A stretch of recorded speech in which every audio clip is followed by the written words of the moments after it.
কি রে তুই যাস না এখনো? আমি তো ভাবছি তুই গেছিস গা, এলি ঘরে লইছি।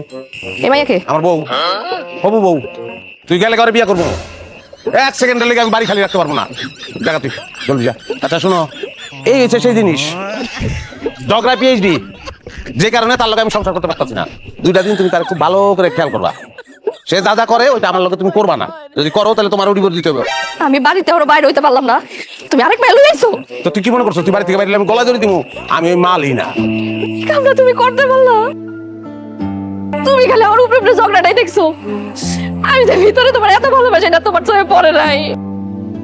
আমি আর ঝগড়া করুম না, তোমার যা মন চায় তুমি আমার লাগে কইরো, দরকার পড়লে তুমি আমাকে হাত তুইলে আমি কিছু কমু না।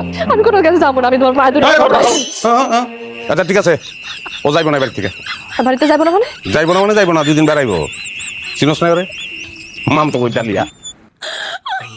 এটা তুমি আগে কইবা না, আমি তো ভয় পেয়ে গেছিলাম। এই ভয়টা তো তোমার চেহারা আমি জীবনে দেখিনি, কোনোদিন তো মুখ দেখাও নাই যে তুমি আমার ভালোবাসো, কইতাও না এই ঘটনা না ঘটাইলে। যাওন খাওন দাও, মেহমান আইছে 3 জনে খাবো একলো দেখ। আহ, কেমন আছো? কত বড় হয়ে গেছে দেখ।